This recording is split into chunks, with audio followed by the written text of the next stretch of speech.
Assalamu alaikum, bienvenue à tous. Nous sommes à Médine, il y a plus de 1400 ans, un lundi, durant la prière de l'aube.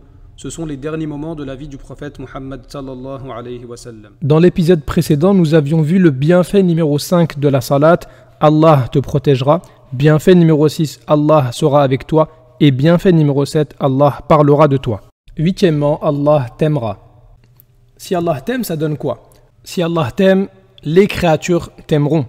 Si Allah t'aime, il sera avec toi. Si Allah t'aime, il t'exaucera. Si Allah t'aime, il te protégera. Si Allah t'aime, il te pardonnera. Mais comment faire partie de ceux qu'Allah aime? Eh bien, Allah aime les pieux. Mais qui sont les pieux? Ceux qui accomplissent la salat. Et Allah aime les bienfaisants. Mais qui sont les bienfaisants? Ceux qui accomplissent la salat. Car l'œuvre la plus aimée par Allah, c'est la salat. Neuvièmement, Allah sera satisfait de toi. En quoi est-ce important qu'Allah soit satisfait de nous? Eh bien, le prophète alayhi salatu wassalam a dit: celui qui recherche l'agrément d'Allah malgré la colère des gens, Allah est satisfait de lui et rend les gens satisfaits de lui.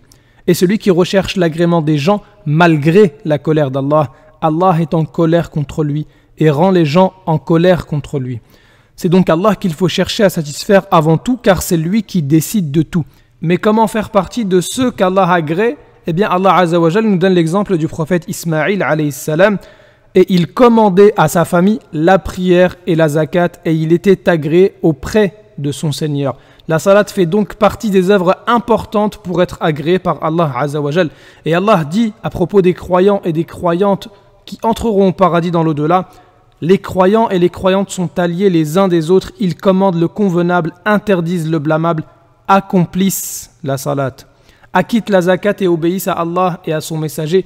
Voilà ceux auxquels Allah fera miséricorde, car Allah est puissant et sage. La récompense des croyants et des croyantes qui ont accompli les œuvres citées, dont la salat, c'est la suivante: aux croyants et aux croyantes, Allah a promis des jardins sous lesquels coulent les ruisseaux, pour qu'ils y demeurent éternellement, et des demeures excellentes au jardin d'Éden.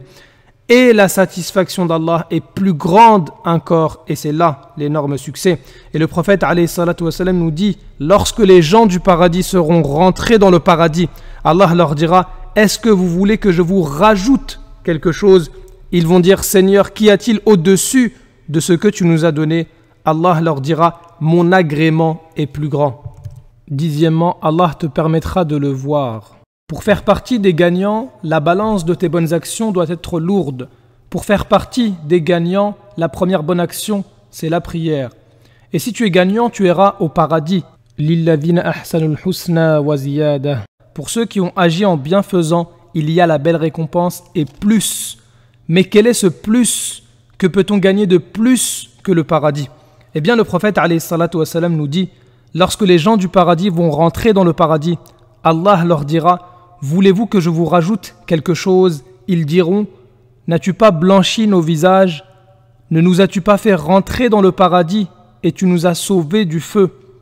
Alors il va lever le voile et il ne leur a pas été donné une chose plus aimée que de regarder leur Seigneur.